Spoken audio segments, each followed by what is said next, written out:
Good evening to one and all. I'm really privileged to have the pleasant task of welcoming the distinguished gathering for the felicitation and book release function this evening. On behalf of the Virat Hindustan Sangam, Karnataka, and on my own behalf, I warmly and respectfully welcome the National President of VHS, Dr. Subramanian Swamy, MP, Rajya Sabha.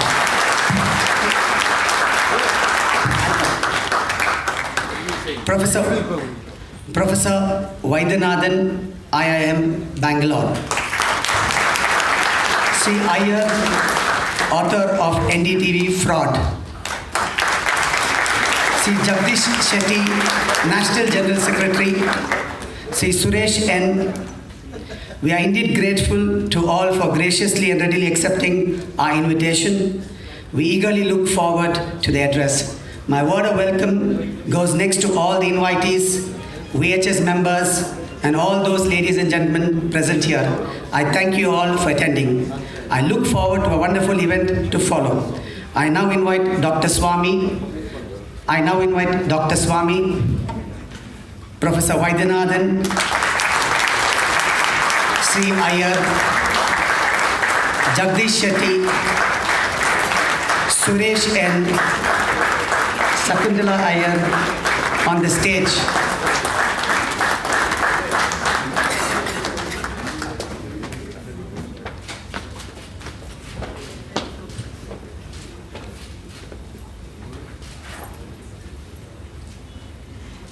I now request Professor Vaidyanathan to preside over the function. We shall now have the lighting of the lamp and invocation by Sri Radhika.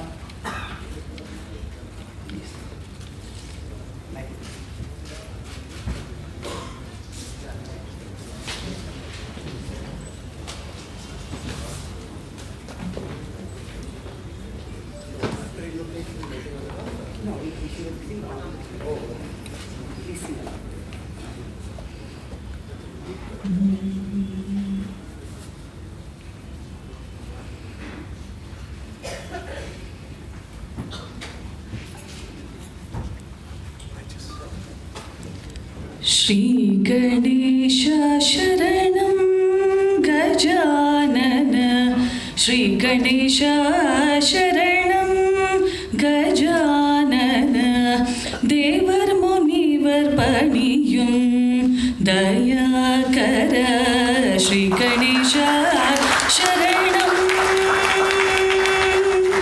Nagabaranane Nanmarai Potrum Namane Pranavarupane Jaya, Shri Ganesha Sharanam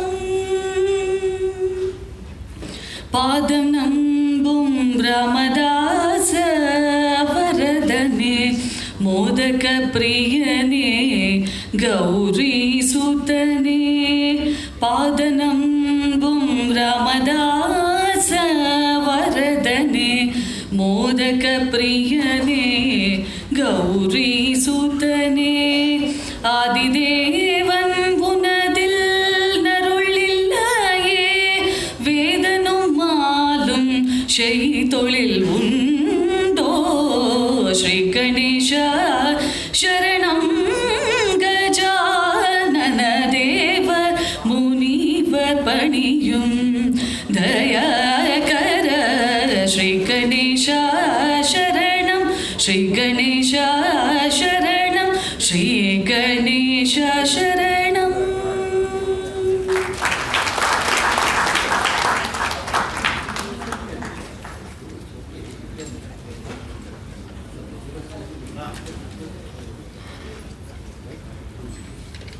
I now request Mr. Jagdish Shetty to do the introduction on VHS India. Thank you.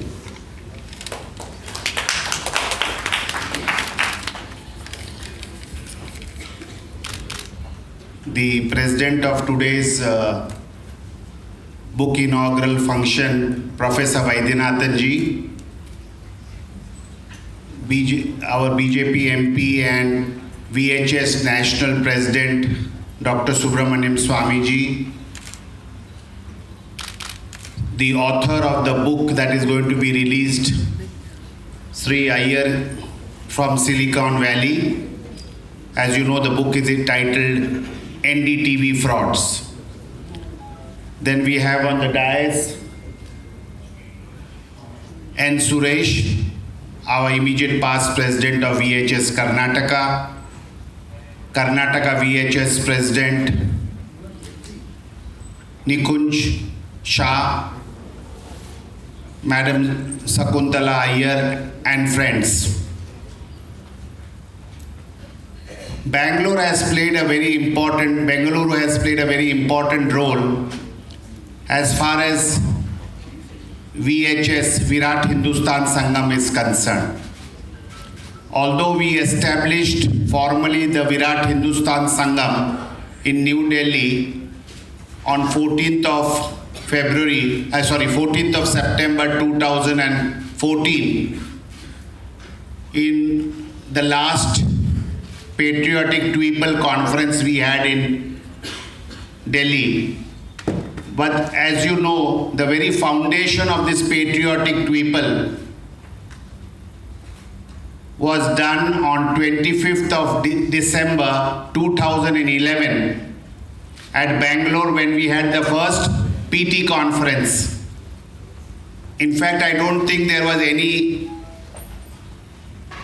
instance in the world where people who are on, especially on Twitter, got together and organized, and especially those who are followers of Dr. Swamy, organized a patriotical people meet. When we say patriotic people, as many of you are aware who are on the social media and Twitter, Dr. Swamy had coined this word patriotic people for all those patriotic guys who were on Twitter. So it was known as PT, and it is very popularly known as PT. So we had this conference, and I may miss out some name, but I very well remember a few names that were present that day who were from here or who are today here. One is Dr. Swamy, Professor Vaidyanathan, N. Suresh, I remember Meena Das, Natraj, A.B. Patil, a few others. I may miss out some name, but some of these names who were the virtually founding members in a way of the Patriotic People Foundation, which subsequently became Virat Hindustan Sangam. Just like we have this Karnataka unit headed by Nikunj Shah of Virat Hindustan Sangam, we have units in about 22 states of India. In fact, just today as we are talking, one more state, that is Odisha, a meeting has been held in Bhubaneswar. We had members in all the states, but in a formal body today that also is being constituted. Our National General Secretary just now is in a meeting with our VHS members in Odisha. So besides India, we have these VHS units in Australia, Singapore. I'm coming from east to west. Even in Bangladesh, we have in some members in the Middle East. We have formal bodies in UK, Europe, and United States. Some of these places where our organization is quite effective and strong. Although we have members spread all over, but these are some of the units which is very active. In fact, I think the first book release was done jointly with the UK body and VHS Great Britain on the 19th of March on Sunday in London. The international book release of this book was first done in London, where our VHS volunteers participated in a large number. Now, what does this VHS body represent? There are so many organizations talking about Indians, and various patriotic issues and Hindutva. Dr. Swamy, when he formed this organization and he gave us an idea, he was very clear, we are not forming a political party, while most of us or many of us may be having some political affiliation, but this is not a political party. In some places there are more than one political party associated with this organization, but basically this organization is, as you must have seen from the banner, is to educate and empower the various issues of Hindutva which is there, the correct understanding of the Indian history, the identity of an Indian, to promote Sanskrit, Ram Rajya, integral humanism. These are the various factors and how to fight corruption, because that weakens our society. And anyway, Dr. Swamy is going to speak on details, in detail on that issue. But basically, Virat Hindustan Sangam was formed to target especially the English-speaking educated crowd, which normally sits on the fence. They know little bit of Hindutva, are influenced by the left thought or misled by the left thought. So what is Hindutva and how to articulate these views, how to argue, whether it is Article 370, whether it is cow protection, Uniform Civil Code, or varieties of issues, whether it is Ram Temple, because most of the time we are in a confused state of mind and we are not effectively able to meet the challenge of these secularists. So basically this was focused to educate and empower the educated English-speaking youth. That doesn't mean we are keeping out others, but the focus is to the youngsters to educate them on these topics. We have had numerous training camps. Each state is having its own activities and camps, but at the national level in 2014, as you know, we formed it. 2015, we had 2 camps, one in May in Mumbai, where delegates from all over the country came, and some came from abroad. Then we had in December in Andhra Pradesh in Vijayawada, and the 3rd national camp was held, that is in 2016 December in our AOL campus, Kanakpura Road, near Bengaluru.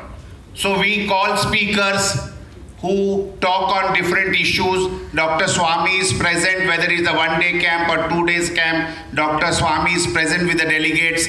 There is interaction, question-answer session, and on important issues, a discussion takes place. And through this VHS, we want to spread this message far and wide. So today's meeting, we have organized for the release of the book. VHS has been in the forefront on many of these struggles against corruption. This is the 4th book release function in India. First we had it in Delhi, then we had it in Mumbai. Delhi we had it on the 27th of March, 30th we had it at Mumbai with another organization, Desh Bhakti Andolan.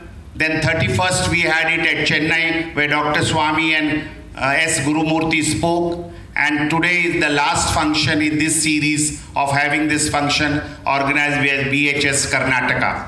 So I thank you all for supporting VHS. I want VHS Karnataka unit to expand, to spread the various divisions of your state in various districts of your state. And I request, if any of you have not gone to our website, kindly visit our website, which is www.vhsindia.org. You can please register yourself at the website also, so we have your data and we can contact you and invite you for the various program. I request the youngsters also that we have a Karnataka VHS Twitter handle. We have a national Twitter handle, and many of you get information from Dr. Swamy's Twitter handle, and he has nearly 4 million followers all over the world, and who follow him on Twitter and come to know of the various activities. So without taking much of your time, the books are available. Two types of books are available. The book which is going to be released is available. You may buy the book. There is another book also which is available. To those who have not bought the books, you can kindly see the book. Perhaps our author Sri Iyer will tell you more about the book and also tell you how it is available, in which form, in electronic form also the book is available, how you can get the book online also he will tell you. So without taking much of our time, we'll carry on with the other activities. And now perhaps Sri Iyer will. Okay, Nikunj will continue with the program. I now request Shakuntala Iyer on stage to introduce Professor Vaidyanathan and Sri Iyer. Thank you.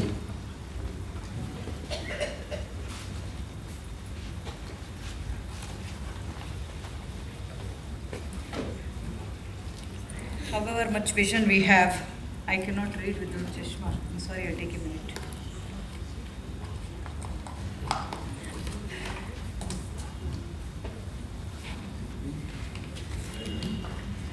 After corruption has become the religion, everybody has become, I think, communal. So, with this pretext, it gives us pleasure to invite Sri Iyer, who is the author of the current launch of book, NDTV Frauds. A short introduction about him. It's actually not possible to summarize what all work he is doing, but there's 2 paragraphs here. He is an inventor, innovator, outside the box thinker. From being an engineer turned inventor to an entrepreneur, Sri Iyer has always been on the cutting edge, looking for the next big opportunity. Till date, he has 37 patents in the fields of hardware and software and continues to track storage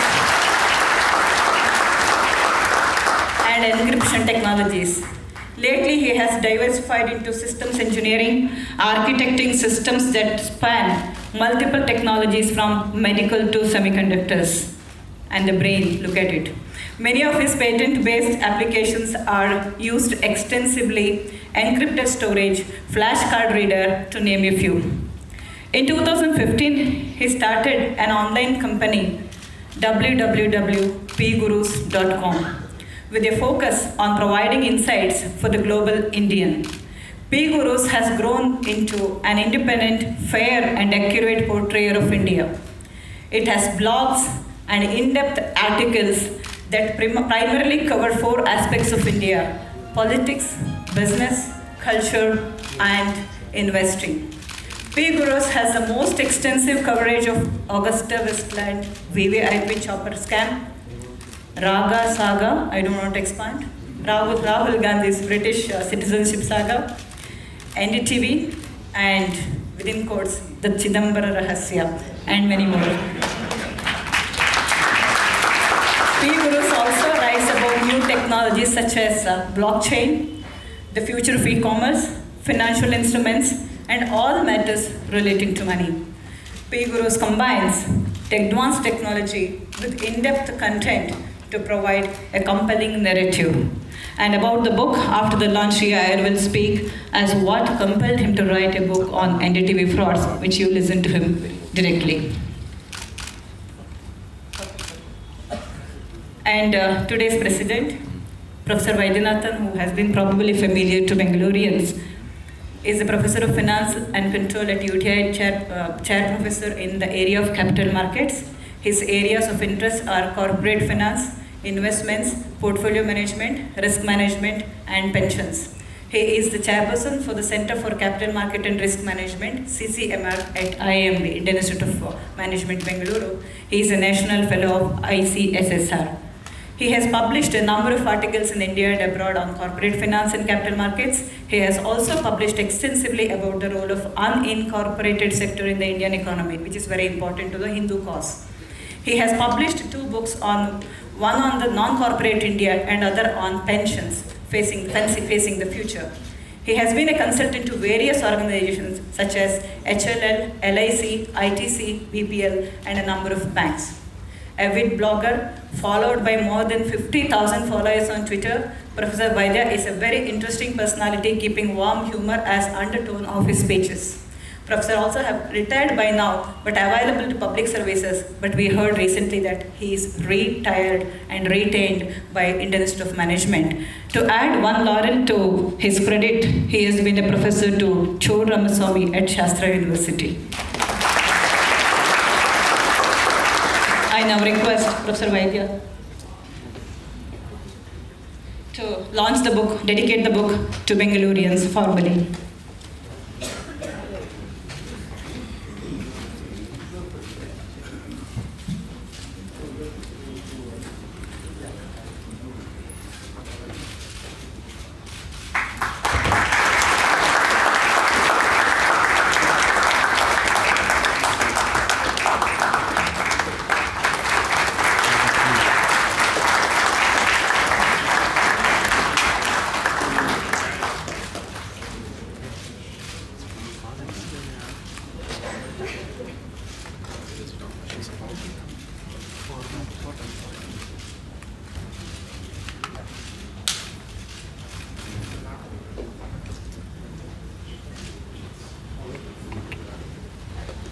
We now request Sri Iyer to talk on the book.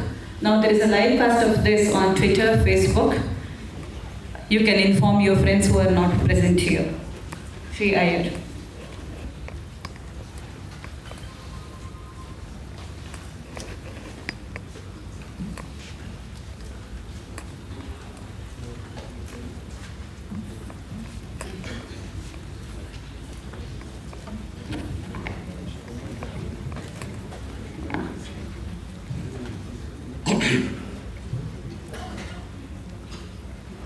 Respected senior BJP leader and member of parliament, Mr. Subramanian Swamy ji, Professor R. Vaidyanathan, Jagdish ji, Nikun Shah ji, Suresh ji, and Shakuntala Iyer ji, whom we all fondly call as Shaku Iyer. Thanks for those wonderful words to introduce me. I keep forgetting how many things I've done in my life, so it's always a nice thing to know, oh, I must have done this.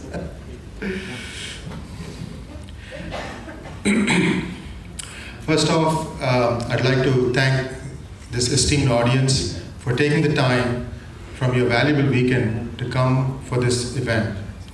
I'd like to say a few more things about myself as to how I started pgurus.com.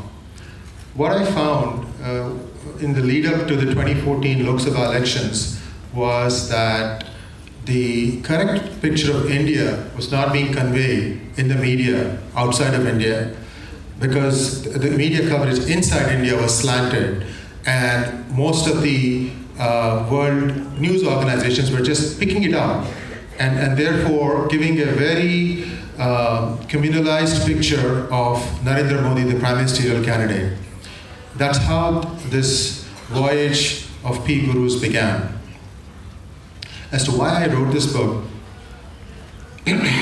as part of P Gurus, we were covering a lot of investigative articles like Shakuntala mentioned about Augusta Westland and Raga Saga, which is the unsolved mystery of Rahul Gandhi's citizenship, whether he is a British citizen. In his own words, he assigned himself as a British citizen, but for somehow, like in the 70s movie, you know, the hero is in a costume. The whole audience knows who he is, but the hero's heroine and hero's mother never come to know about his real identity until the last scene. So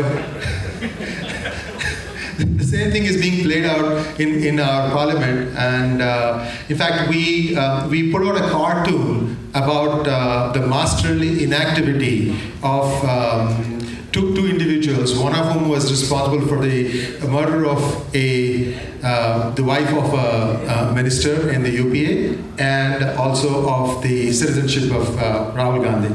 So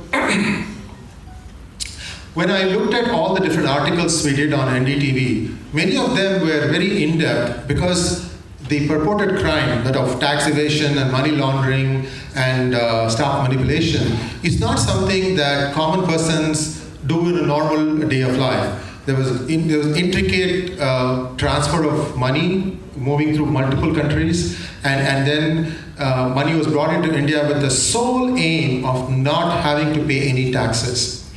You see, if you look at the way India has evolved from 1990s, when Sri Narasimha Rao opened up the country, there was a set of people who exploited. This was like a land grab, Anybody could go and grab land. But some of the bureaucrats and corporates really exploited this. And now you have this nexus where you have the corporates, the bureaucrats, and the politicians. Of these three entities, the politicians are the ones who are facing the electorate every 5 years or 5 years, whereas the corporates are entrenched and so are the bureaucrats. The corporates try to manipulate the bureaucrats into writing laws that favor them. And this is exactly the footprint that the Reliance founder did. This goes way back to the 70s. So NDTV is just one instance of how these three entities collude. I would really like to thank, from the bottom of my heart, Dr. Subramanian Swamy, who was there to release the book in London, in Delhi, in Mumbai, in Chennai, and today in Bangalore. That's words can't express my gratitude. Especially I'd like to bring to your attention what happened last week. On Thursday, he attended Rajya Sabha and then took a public flight to come to Mumbai. And he finished the session. He drove right back to the airport. The following morning, he has breakfast with the Prime Minister. Then he goes on to Supreme Court to plead the Ram Mandir case. And in the process, he missed one flight. But he still managed to take the next flight straight from the Supreme Court. He comes to Chennai. And we started almost on time. I mean, the kind of dedication...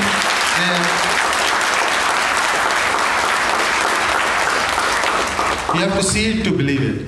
So when he takes up all these national causes, who's paying him? Lord Rama? No. Why is Ram Mandir so important? Please understand one thing. Ram Mandir is not a cause of the Hindus.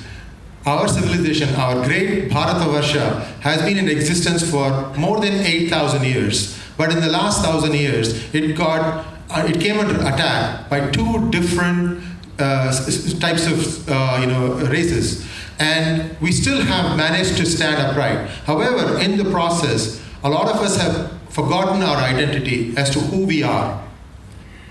So in order to tell us what our identity is, it is very important to have all Hindus, to rise beyond their caste, their creed, their varnas, to say, okay, what is the one thing that anyone in any house would have respect for or regard for? That is Ram, and hence Ram Mandir. And you can see the effect of this in the recently concluded elections in UP. Make no doubt about it. This was the most important, significant factor in the outcome of these elections. Dr. Swamy, I always equate him to James Bond. So you all know James Bond movies, right? There's a famous tagline, vodka martini, shaken, not stirred. In my opinion, Dr. Swamy likes his coffee filtered, and he leaves his detractors shaken and stirred.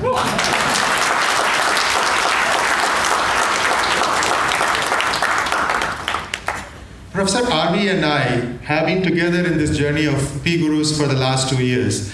And I have never seen any other person include or put humor in 140 characters like the way Professor RV does. And I'll give you a couple of examples and you'll understand why. So the first one is, this came up, I think about 15 months ago, said, PVN, which is P. Narasimha Rao, PVN is the only person I know who knows how to stay silent in 12 languages. Here is one good one. He says, only in India you will find a tunnel at the end of every light. Professor RV, I'd like you to continue on from here. And thank you once again. I'll be here after the function ends to sign my autograph in case anyone is interested. Thank you very much.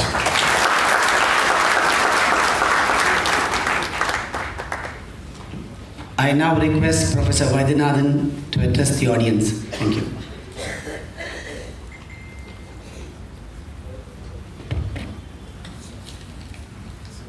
Good evening, friends. Dr. Swamy, Shri Iyer, dear friend Suresh, then Sakuji, Nikinj of Jagdish, all of you, my greetings and then well wishes. Now we have Swamiji's Dr. Swamy to leave at 6:40 or so there is not much of a time. I'm not going to take much of your time. The only thing is, every time I hear Swamy or meet with him, it's always very fascinating. For instance, he brought out for a long time, this has been thought about by many people, but he has brought out now the very important issue that this Ram Janambhoomi is not a title deed fight, for which they have been doing for decades actually, to whom the land belongs. He made it into a subsidiary issue. The main issue is issue of right to pray. So the title deed issue is primarily what one can call a civil rights issue, but the issue of right to pray is a fundamental right given in the Constitution. So he has completely altered the nature of the debate now on this issue. Because the Allahabad High Court judgment was primarily focusing on the title deed. Who should have how much land, and that's only a... So every time he brings in newer insights on any issue which he enters, whether he went out as a, Sardar auto driver to escape the emergency provision. So he's somebody who is, innovative and something which is extraordinary, I would say. If only we have 100 Swamy, the country would be totally different. We have Iyer, who is the author of the book. I would strongly urge all of you to buy the book. Very important. You may or may not read it, I don't care. You must buy that. That is very, very important. He's a fascinating person. He has huge number of franchisees and IPR registered in California, and he's a man with passion actually. He is driving these P gurus, and he is very courageous. When you read the book, you will know how much he has put in effort, and he says it doesn't matter. I will tell it as it is, right? So, but very interesting, other mainstream media has not taken it up. So I asked one of them, why are you not showing interest? Hey Baba sir, tomorrow you may write about us also. So,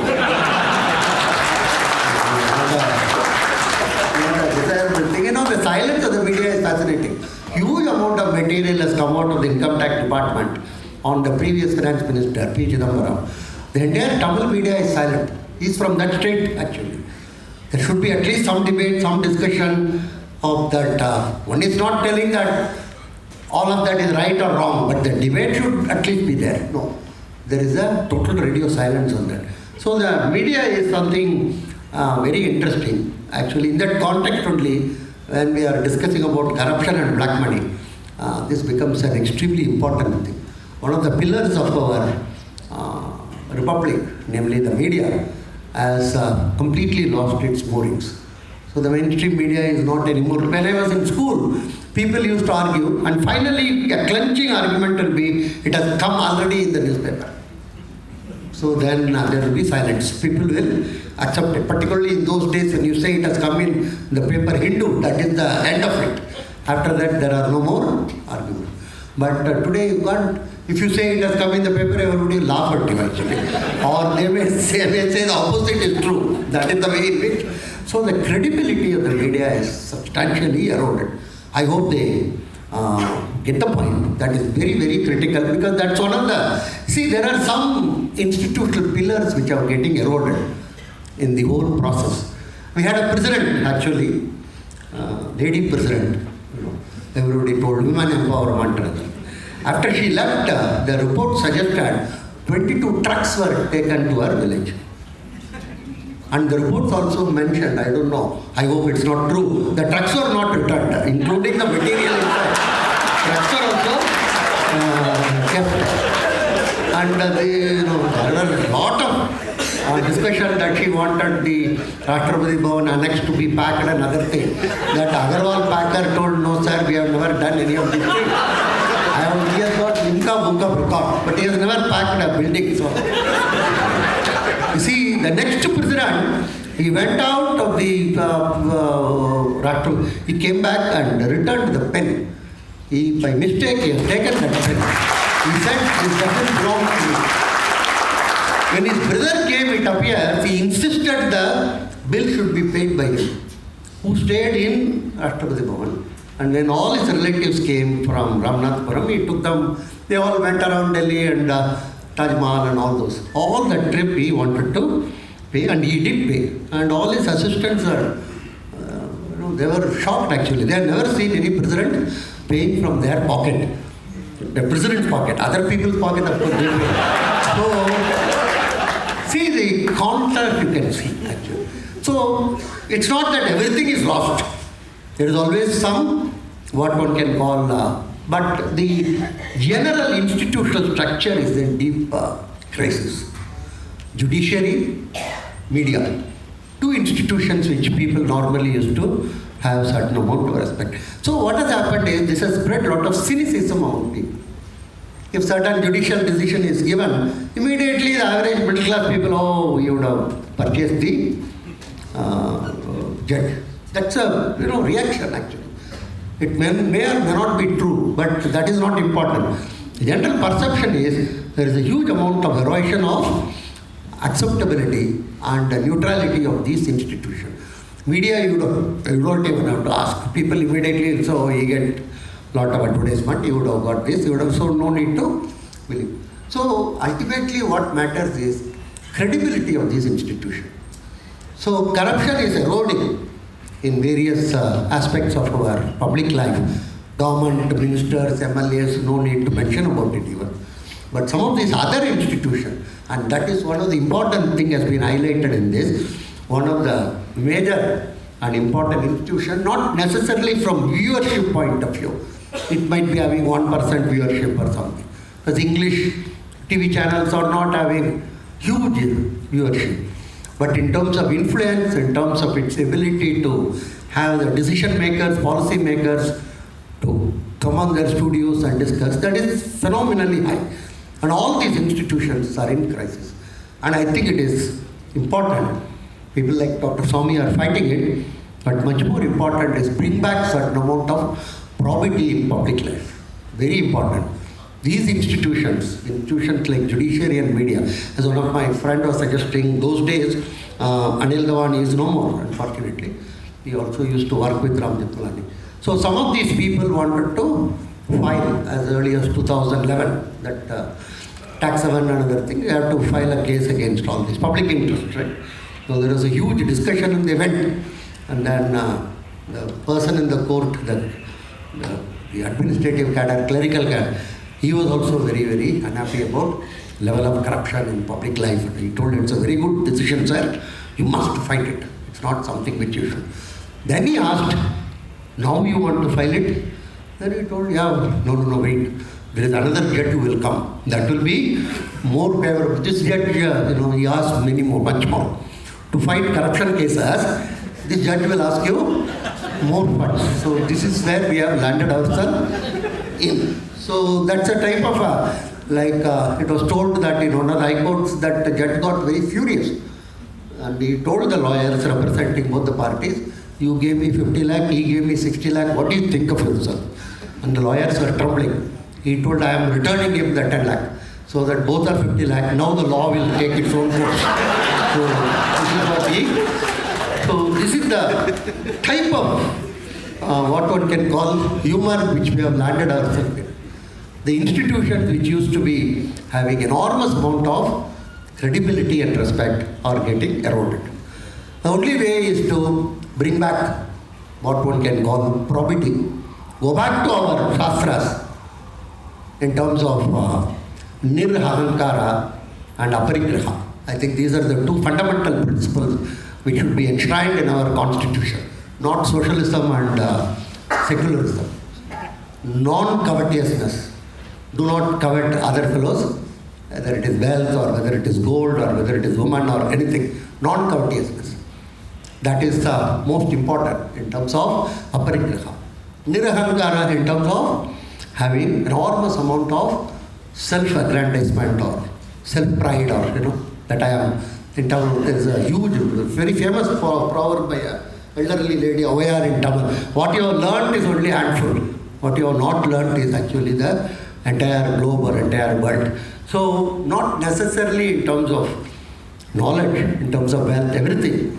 What we have got is substantially lower. Sense of humility should pervade.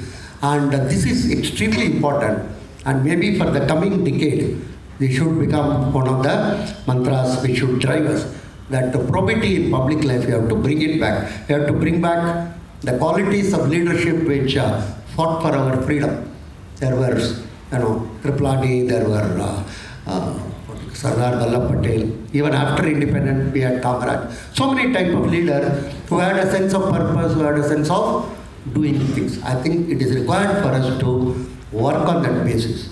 And I am extremely thankful to Sri Iyer for bringing this book, because it highlights the levels to which we have, what one can call really, gone low. And it is required for us. And I wish actually NDTV covers it. And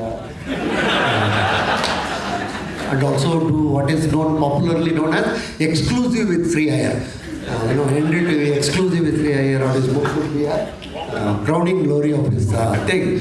But I do not know whether they would really be enthusiastic in doing it. But it is a must read for all of us, because it will tell us the various amount of jugglery and various amount of interaction with the media, with the government, how it could facilitate so much amount of, and after that there is a brazeness as nonchalant, and that is what really bothers me as a teacher.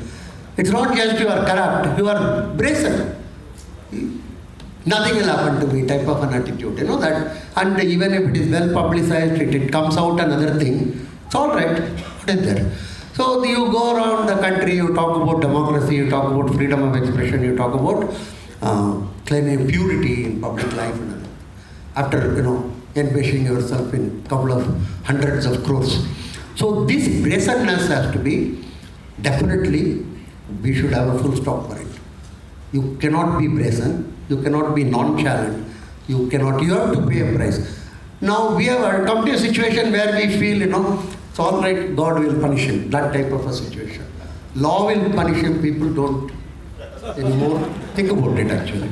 God will punish him. Or next life, like the victim will become the judge will become the accused will become the lawyer. But Swamy will be Swamy, next life also. So thank you very much for providing this.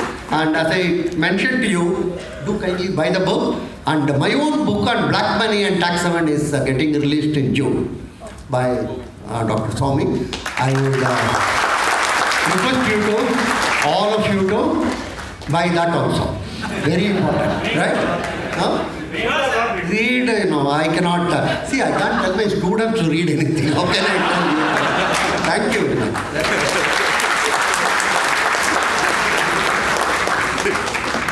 Thank you very much, Professor Vaidyanathan, for this very humorous speech of yours.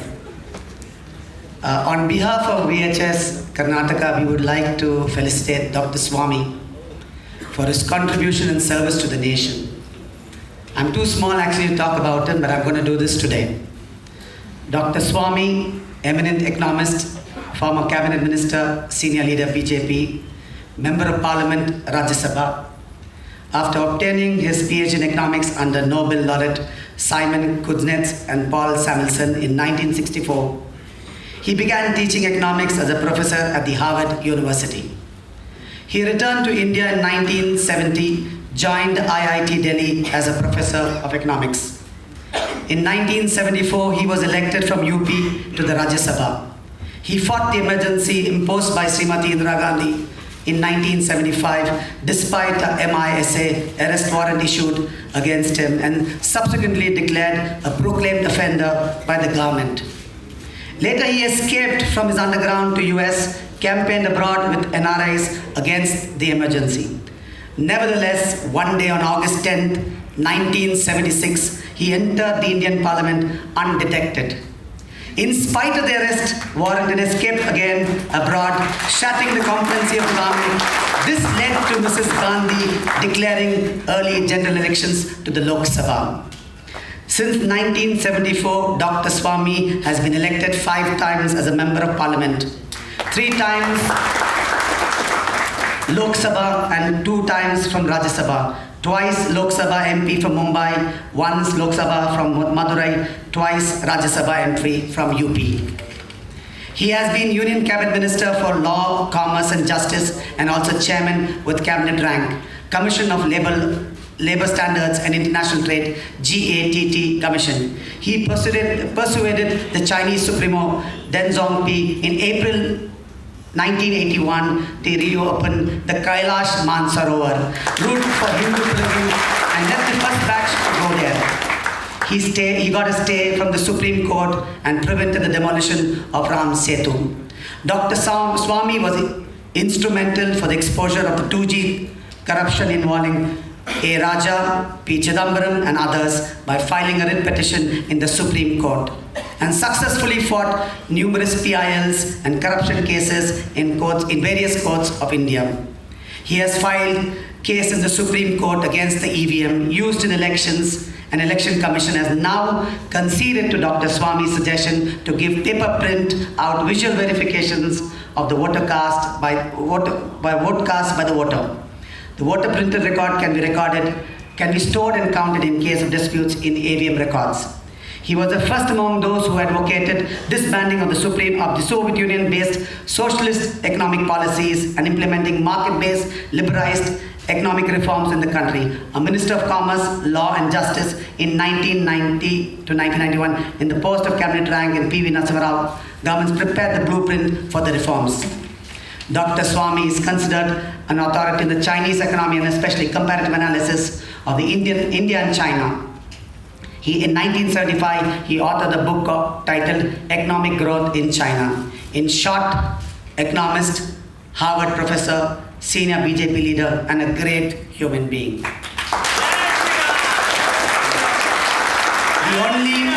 The only honest and able leader that India can boast of. Dr. Swamy is surely a man of substance whose achievements are of somewhat different in nature than others. Thank you very much.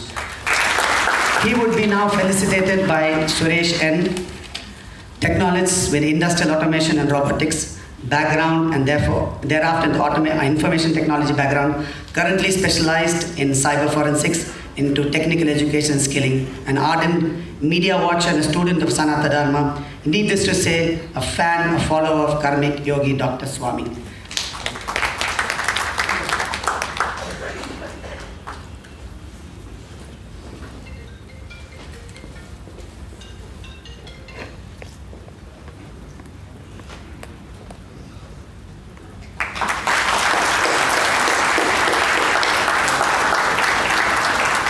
I now request Ms. Meena to felicitate Dr. Swamy. I request Chetan to felicitate Sri Iyer.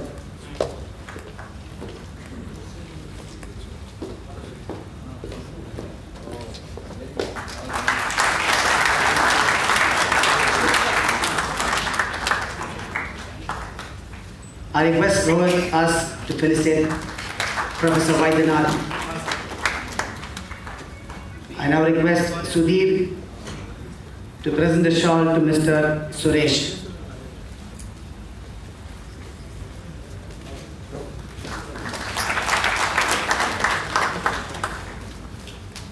I now request Jyoti Suparna to felicitate Jagdish Shetty.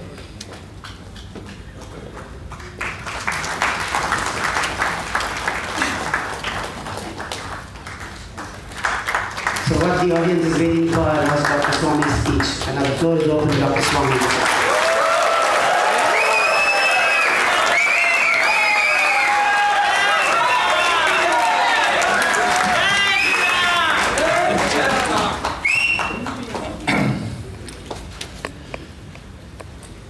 The president, are you chairman or president?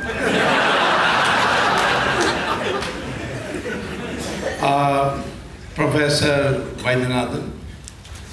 Of course, the VHS Karnataka president, Vikun Shah, and the former Karnataka VHS president, Mr. Suresh N. Shakuntala Iyer, and Jagdish Shetty. I'm privileged to be here on this very important expose on the corruption in a media channel, which has led relentless attack on anyone who's not subservient to the anti-national line, I will call, of being soft on Pakistan and distorting the meaning of tolerance. And now we find that they have committed a large number of frauds. Now, first of all, I would like to say that in the introduction of Sri Iyer, the word of his enormous work in the field of software, including the testing of the brain. So, Professor Vaidyanathan, myself, and Sri Guru were discussing that can we foresee a brain transplant in the future? And for that, we should ask people who are towards the end of their life to donate the brain as they donate eyes and so on. So Sri Iyer said, but your brain will not fetch any price. So I said, why? He says, much used, that's why. So as usual, Vaidyanathan said, then Rahul Gandhi's brain will fetch the maximum. Now, the issue today is, we are not brainlessly attacking the media. In fact, I must tell you that in coming to the correct conclusion about the NDTV, there was a journalist who has already excelled in expose of the 2G. 2G was really due to two people. One was a journalist of Pioneer newspaper, Gopi Krishnan, who is absolutely the epitome of a sannyasi. He's so simple, so straightforward. He still goes by auto rickshaw and very simple habits. And nobody can buy him. That much I have already seen myself. And then there was an officer who was the personal secretary of Raja, who risked his life to become a whistleblower for the CBI, Ashirvadam. And Ashirvadam is now one of the general secretaries of the VHS. Of course, he's also the documentation in charge for the BJP central office as well as all the other state offices that are going to be set up. So what we are in search of is not in numbers so much. It's the quality brain that can think about country's problems and develop a mindset where we can be proud of this country as a country which will not bend against pressure or will submit to defeat. And for that purpose, I give every time I meet any audience an example that power is not the ultimate aim. Power is a means to an end for a person who has the right mindset. If you are in a circus and you see 5 strong, well-fed lions, You'll also see a thin ringmaster walking into that cage and ordering those lions to climb up a bench, jump through a ring, open its mouth so that he could put his head. And the lions obey. Those lions by instinct would tear apart somebody like that. Obey this thin ringmaster. That's because from the time they are cubs, they are trained to obey. And they don't know their strength.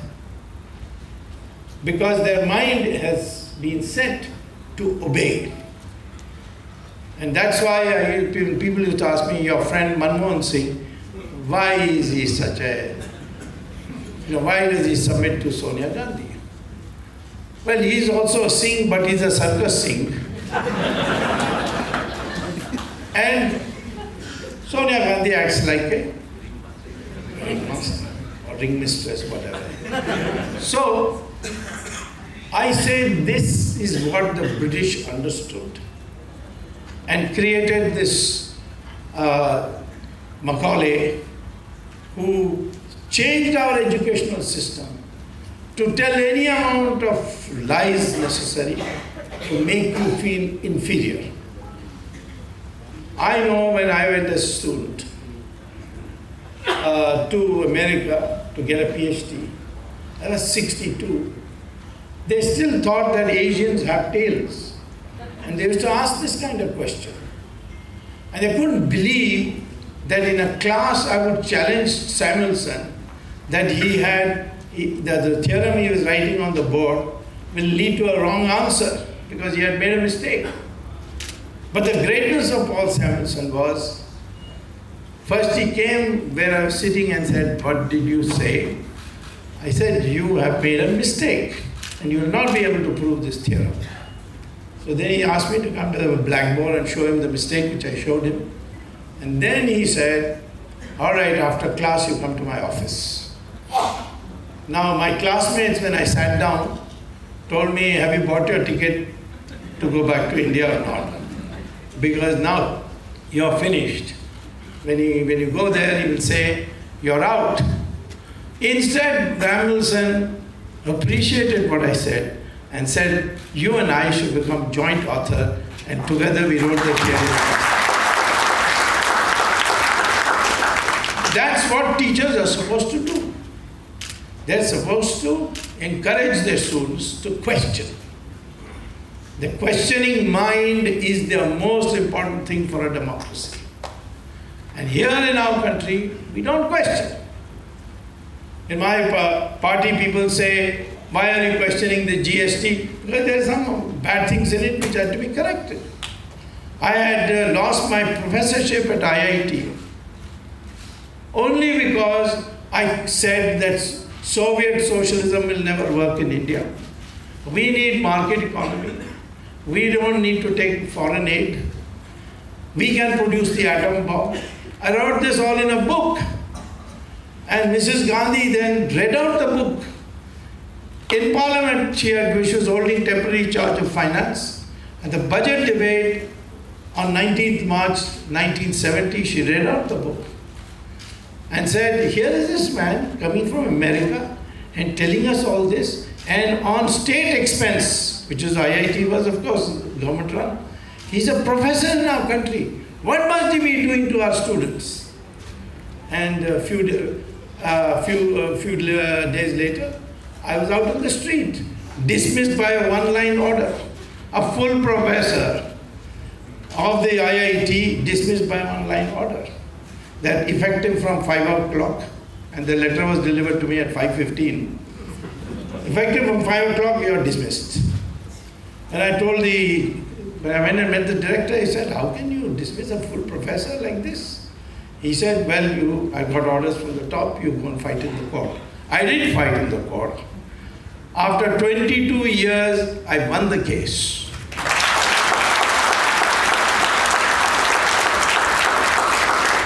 I returned back to IIT, took charge, and told them that tomorrow I am resigning because I am a cabinet minister, so I can't, perform the duties of a teacher.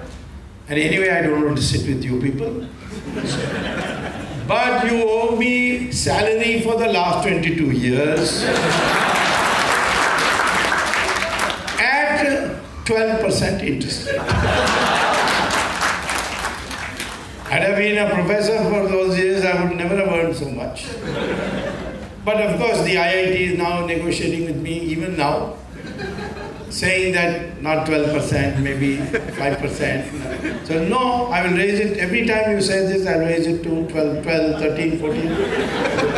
And I got that in court and I'll win it. I'm delaying it because the longer I delay, the more money I will get. And in between, in 1974, the Johnson sent me to Parliament. Then this emergency happened. Then I contested from Bombay and won and became member of Parliament from Bombay. And Moraji became Prime Minister. And the first thing he told me is it not fact, did I remember that IIT dismissed you from professorship? I said, yes. This is 1977. So he said, I am going to appoint you on the board of governors of IIT. So I said, but I'll have to sit with all those people who dismissed me. So he said, I have already dismissed all of them. There'll be a new board. So those who fight, there is some divine force which intervenes if you truly fight. That's the spirit of peace.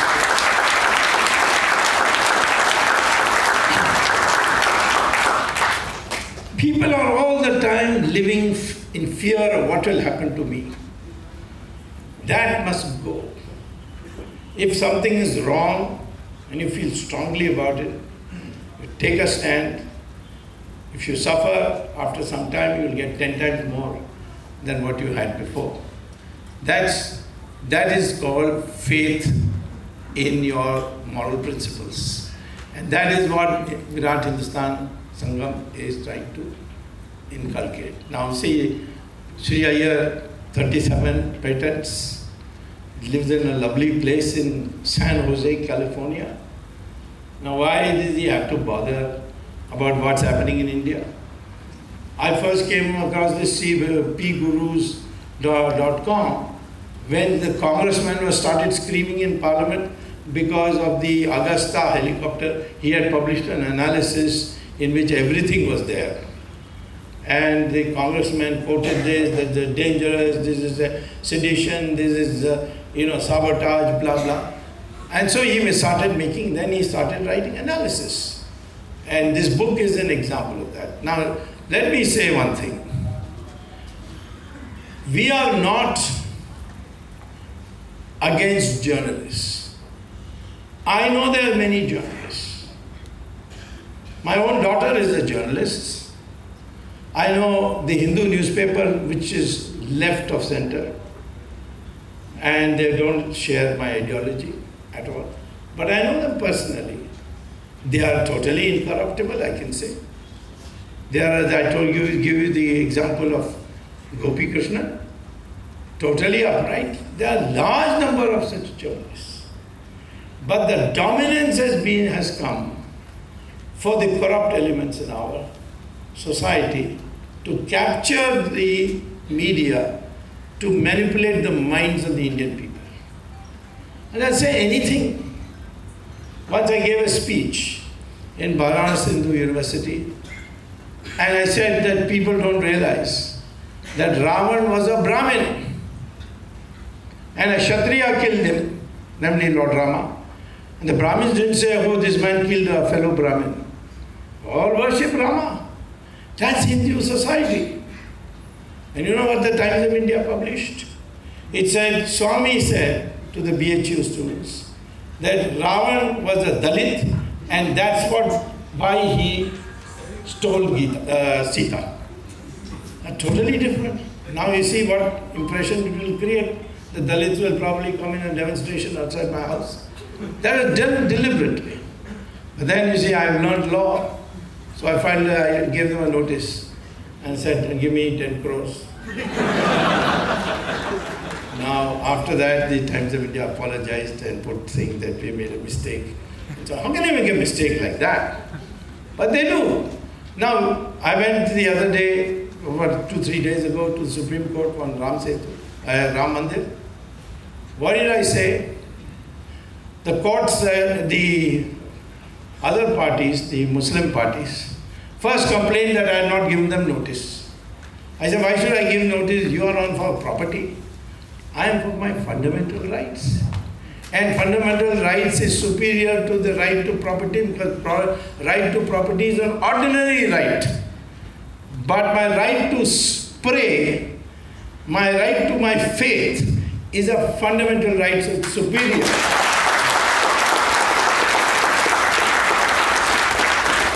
And therefore you have to give me precedence.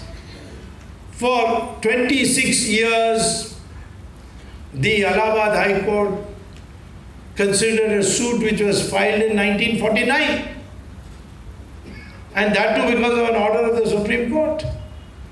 And they finally gave a judgment in 2010. These people came and appealed because the Muslim parties lost their case. They came and appealed. And since 2010 till 2017, not a single hearing takes place. Why? Because it's a sensitive matter. Maybe it's a sensitive matter, but it's got to be settled. And my argument has brought urgency to the question. So they said, no, but he's not a party. So the court asked me, they say, you're not a party, are you a party? I said, of course I'm a party, I'm a superior party. You have to give me a precedence.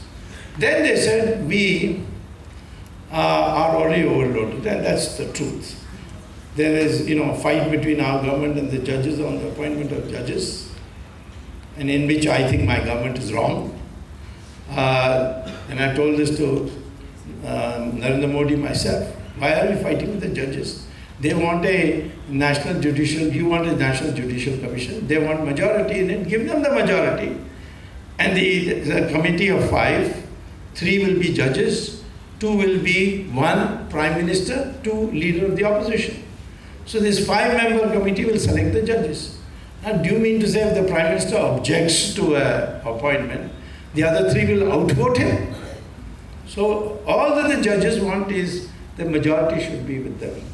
And I believe, having been law minister, that is the correct way to do it, because when I had power, absolute power in 1991, to appoint anybody I wanted, at that time I knew this could be used subject to misuse.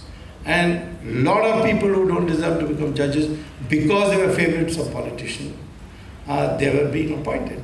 So there should be some filter process.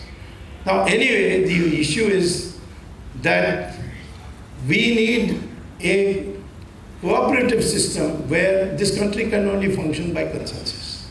But the consensus should be something based on some human decency, some morality. What in this Ram temple thing, what do the Muslim parties say? They admit that Ram Janma Bhoomi was the property of Hindus before the Mughals came. That they cannot deny. It was the property of Hindus. But they say that we captured it. And by adverse possession it has become ours. 500 years we have got hold of it. So it's ours. That means the Muslim party are saying that the Mughals did whatever they did. We are the beneficiaries of it and we welcome it. Can you have an adjustment with that? Moreover, let me tell you, according to our faith, if we believe that Ram was born at a particular place and build a temple on it, then after Prana Pratishtha Puja, the God enters that temple and he becomes the owner. No individual can be owner of a temple. We can be trustees, but we can't be owners. And therefore, this temple, once made, is always a temple. What is the position of masjids? The masjid, according to Saudi Arabians, whom I consulted, according to Qataris, Iranians, all the Muslim countries, a large number of them are consulted, They say masjid is a place to read namaz and no more. Masjid can be shifted or even broken or destroyed for a public purpose that they also practice in their country. The Saudi Arabians demolished a masjid which was built on the direction of Muhammad, Prophet Muhammad, and demolished it and built a complex for visitors for Hajj, including a bathroom. And when the UNESCO protested, saying, at least you should have left this hoary ancient masjid alone, they said, are you teaching us idol worship? We don't believe in idol worship. We believe namaz can be read anywhere, even on the road, in your drawing room, in an aeroplane. And all that masjid does is provides a facilitation centers for people to congregate and nothing more. That is, the masjid can be shifted. And I said across the Saryu River, where the Ram Janmabhoomi ends, one of the banks of the Saryu River, the Ram Janmabhoomi ends, across that you can have land and build your masjid. And they say, no, we want that spot where Ram was born, because the Mughals had captured it. And we accept that. If they don't come to reason, I know what is to be done. April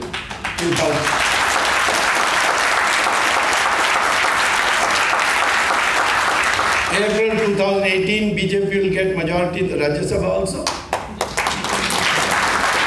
And like Rajiv Gandhi for Shah Banu brought legislation to undo a court judgment, we will also bring a legislation not only to build Ram Temple, but Krishna Temple in Mathura and Kashi.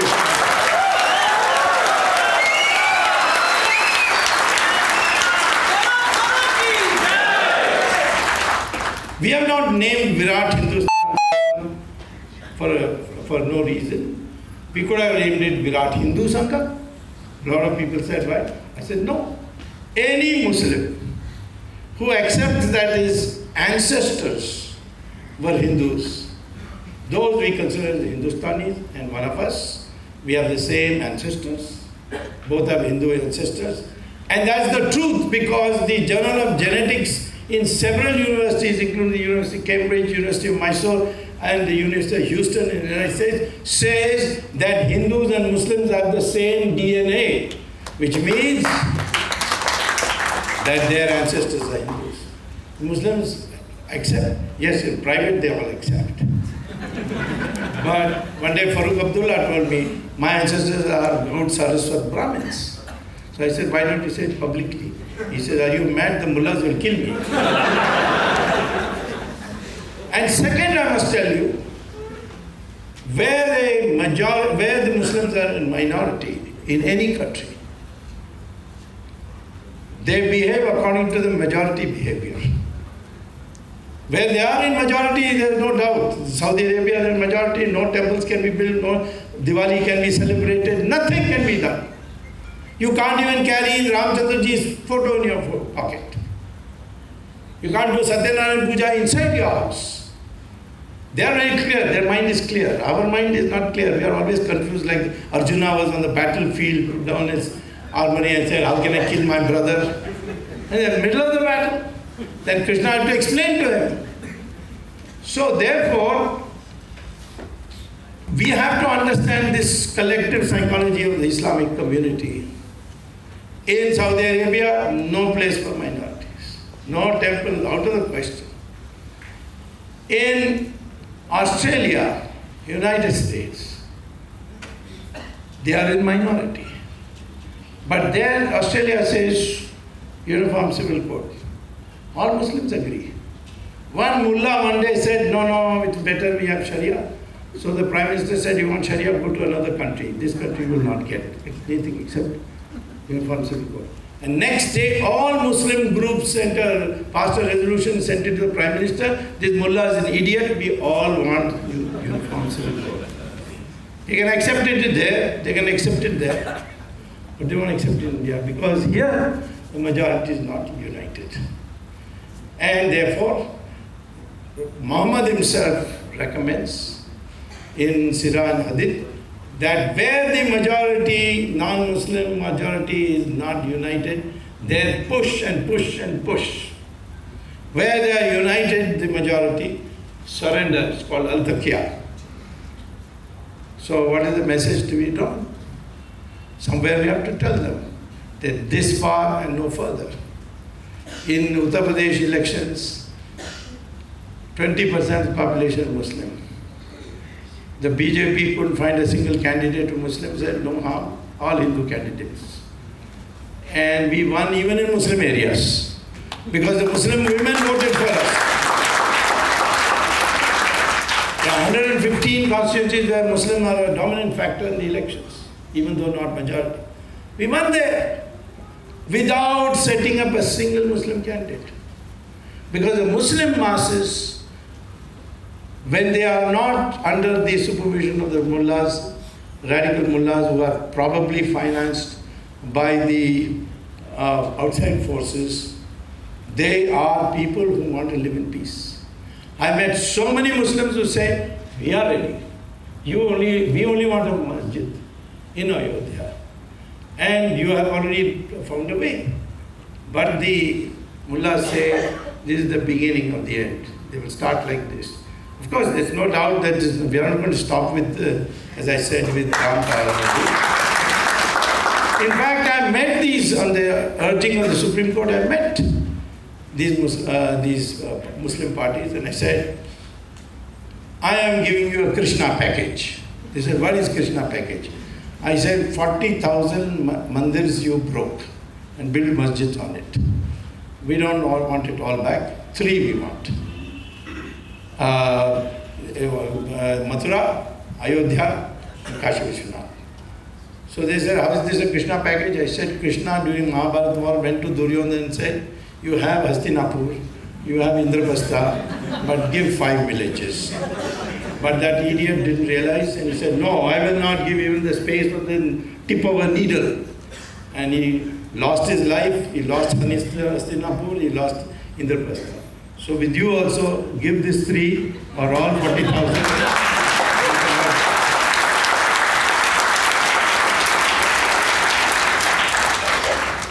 So all this is possible if our country does not have corruption. Corruption is a cancer. How? First of all, what does corruption do? Supposing I have floated a tender for a building of a road as a minister, and somebody who can't win the tender because he doesn't have the necessary materials or the expertise, it's like in the 2G. Similar thing happened. The non-telecom companies got spectrums.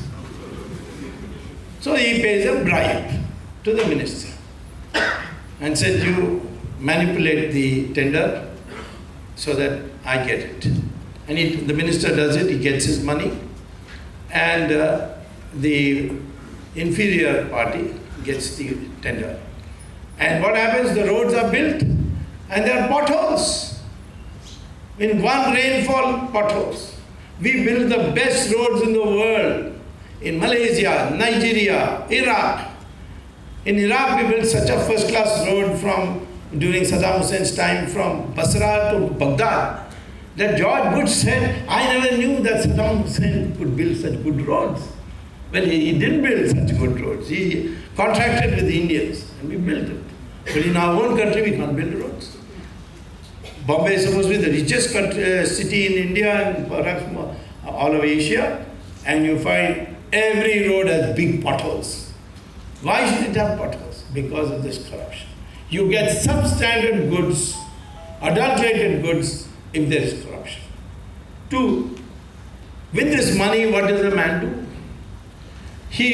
Part of it, he engages in luxury consumption, buys a big property, builds a lovely house, and part of it he puts it abroad for safekeeping. And we have put today Indians have 120 lakh crore There's $1 trillion practically of $1 trillion abroad, all salted away there. And how does it go there? It goes there by contacting a local Hawala agent. And that Hawala agent then goes to Dubai and sits with his laptop and types your account number. If you don't have an account, he'll create one for you and give you a numbered account. And then he sends that message to another Hawala agent in Switzerland or in Cayman Island or wherever, saying that I have got this in rupees, please deposit an equivalent amount in dollars in this account. There's only one condition in Dubai for conversion of money, and that is Mr. Dawood Ibrahim must be informed of the transaction. And Dawood Ibrahim being informed of the transaction means ISI is informed of the transaction. And if the ISI is informed of the transaction, they know which minister, which important public figure is got an illegal bank account abroad. Look at the blackmail power. Very often I wonder when our politicians make statements in favor of Pakistan, why are they making it? Invariably it is the Mr. Chidambaram recently said that Kashmir is going finished. Who was encouraged by that? All the militants. There's no way Kashmir can go anywhere. We have got enough troops to finish the whole of Kashmir if necessary, but Kashmir will be part of India. Nobody can take it away from us. But why is it that Mr. Chidambaram made this statement? Because he is compromised. That is why. Why Sonia Gandhi can't make any statement on Kashmir, a tough statement? Because she's compromised. All those who have black money abroad are compromised.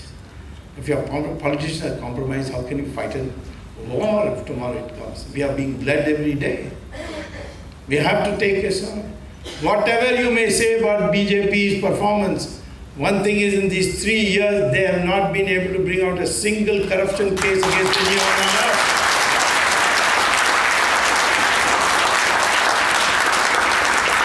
Whereas I've got Sonia Gandhi arrested and taken bail on the National Herald. She's on bail today with 50,000 rupee bond and Anthony as surety.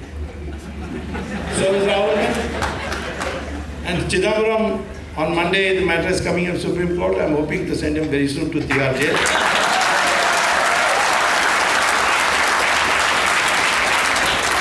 He accused all of us of being Hindu terror. Now I'll show him what Hindu terror really means.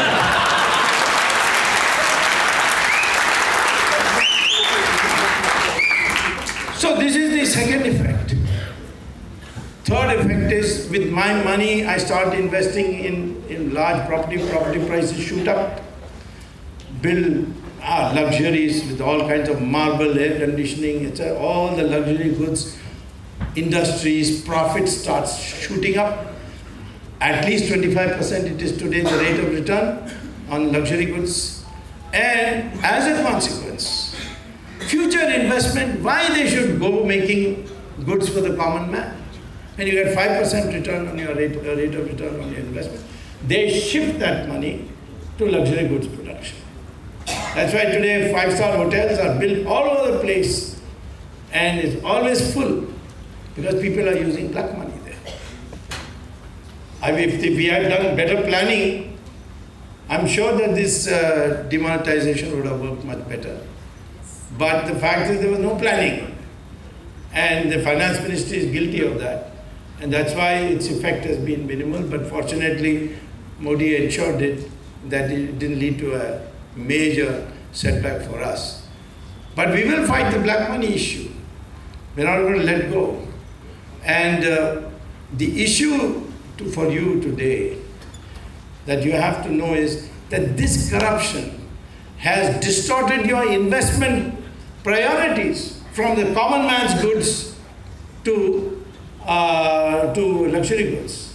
The black money has gone into the agricultural sector, wholesale market, and they are rich corrupt people have bought it and put it in cold storage, so there's an artificial storage. That's why agricultural prices are going up and down.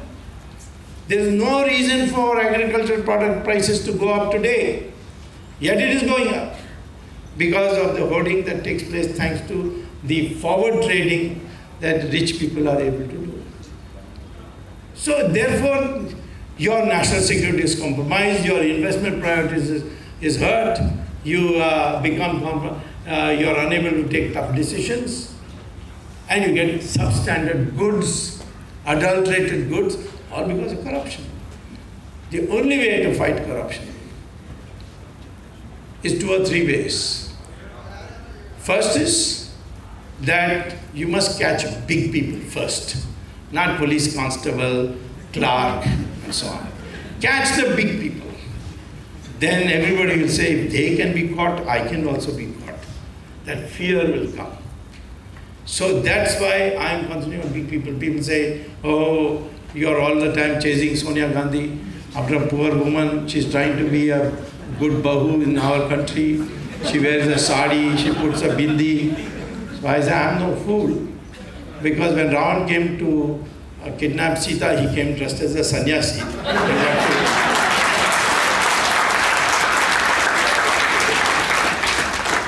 So the issue is this, I am not after them because of any personal spite or anything, because I think that sends a message down the line that you are not safe.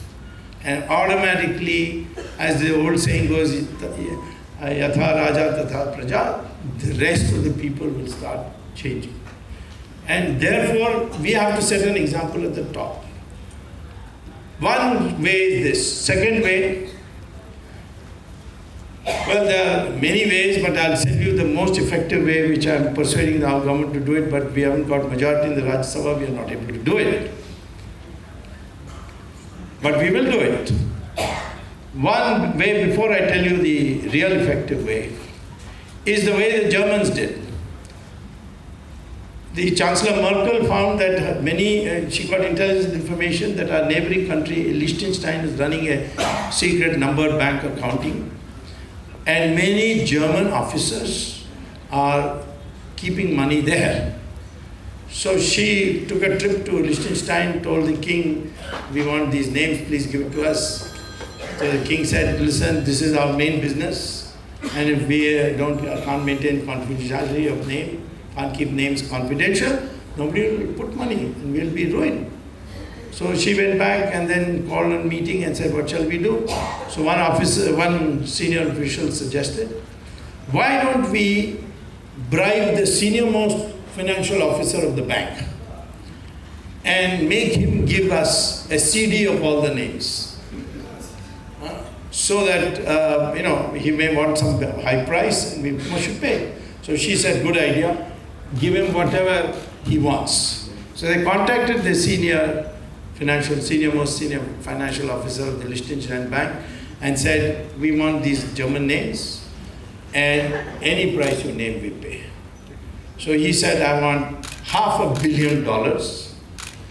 2, I want a US citizenship and passport. And 3, I want plastic surgery done to my face. So nobody will be able to recognize me in America. So he said, okay, all 3 were done. But he said that I cannot give you only German names because I'll just download the whole thing into a CD and you select your German names out of there.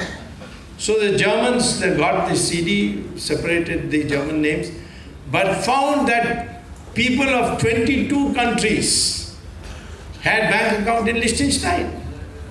So Merkel wrote to all these 22 countries, would you like to have a copy of the names of all your citizens who are having a secret bank account in Liechtenstein? 21 countries immediately replied, we are sending our ambassador to your foreign office to pick up a copy. 1 country did not reply. And I know you know who it will be. The government of India, Mr. Manmohan Singh, totally frightened. He doesn't have an account, but he's frightened because Sonia Gandhi might give him a whack, so therefore he kept quiet. Finally, we went to the Supreme Court. I and Jetmalani went to the Supreme Court and got a direction issued. And that's how the names have now come back. But even our government has not yet opened that sealed cover.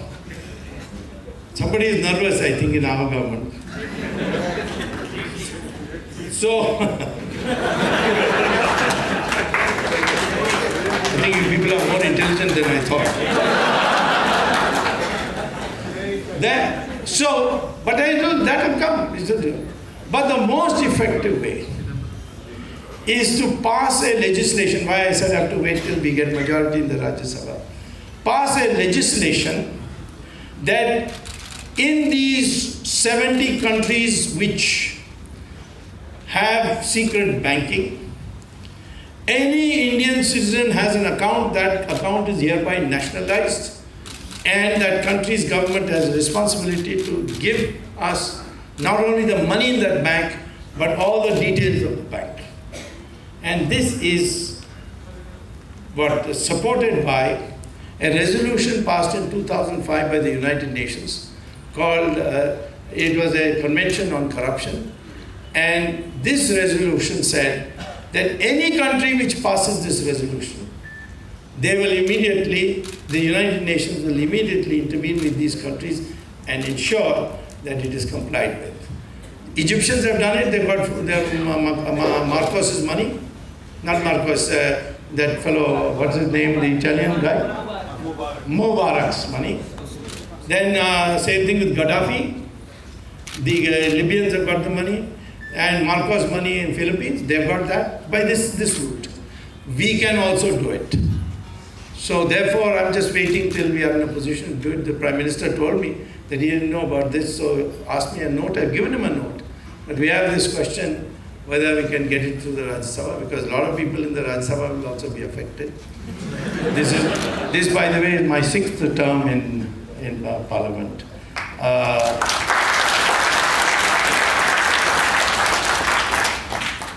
This would have been my 8th term, but for the EVMs used by Sonia Gandhi against me in Madurai, which then I went to Supreme Court, convinced the Supreme Court that the machine can be rigged, and I got it corrected. So if anybody wants to know whether there's any possibility of rigging in any part of this last 5 states, not possible after my measures have been implemented.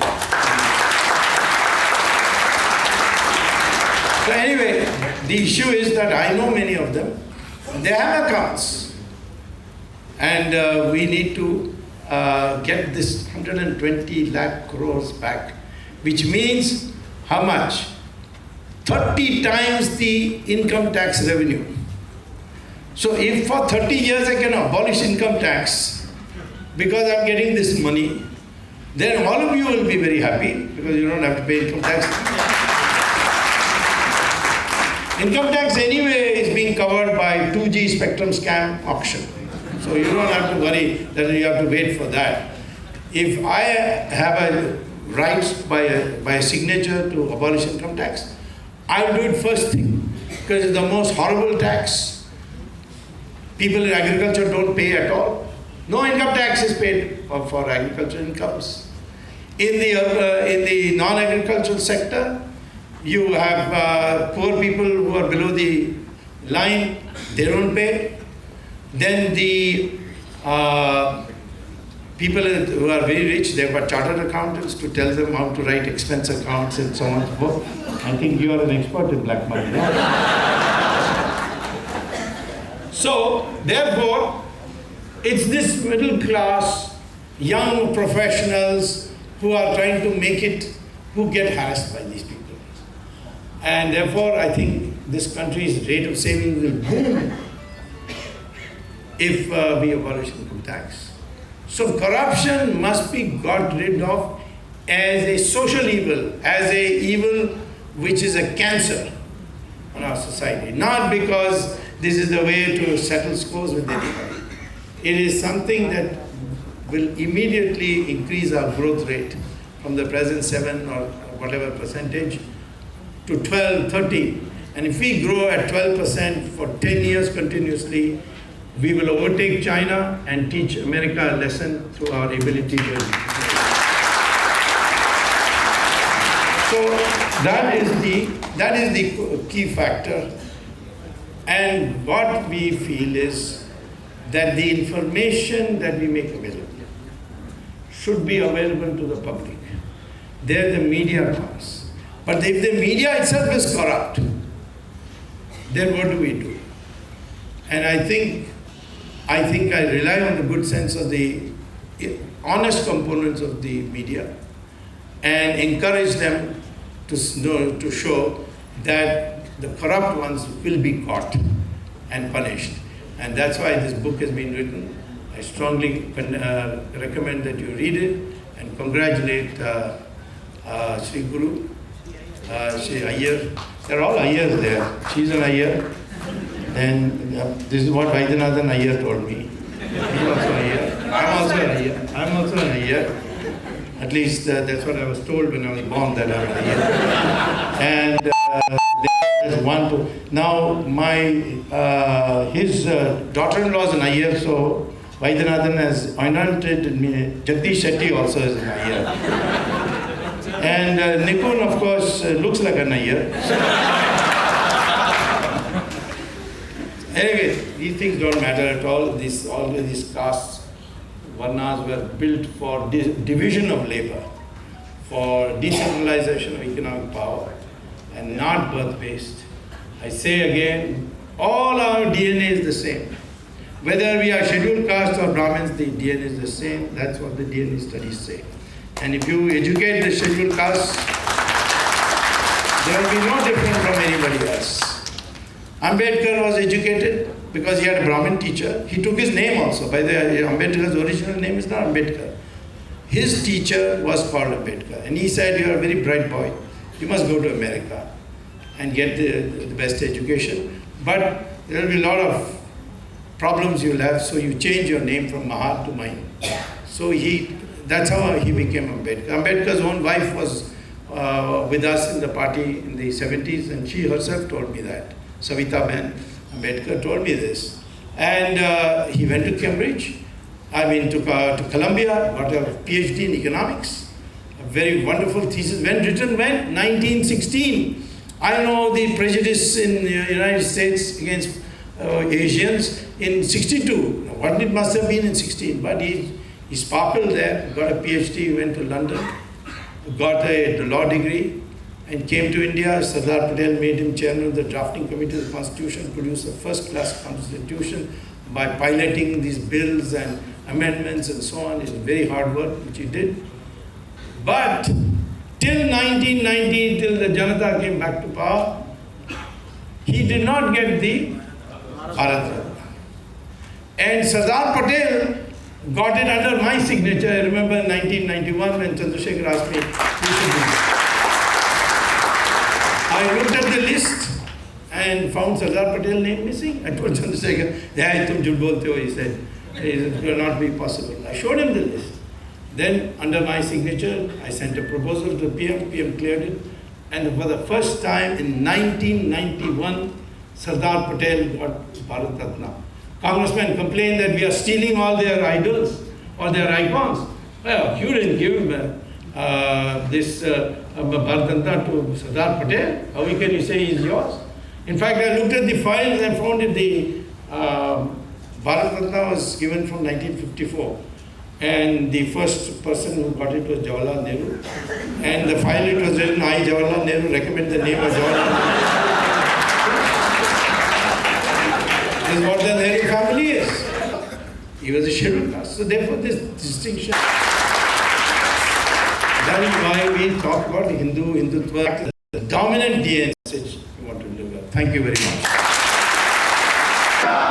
Dr. Subramanian Swamy avarige. Master democracy. If you are open to whenever we need, this Karnataka people here under the banner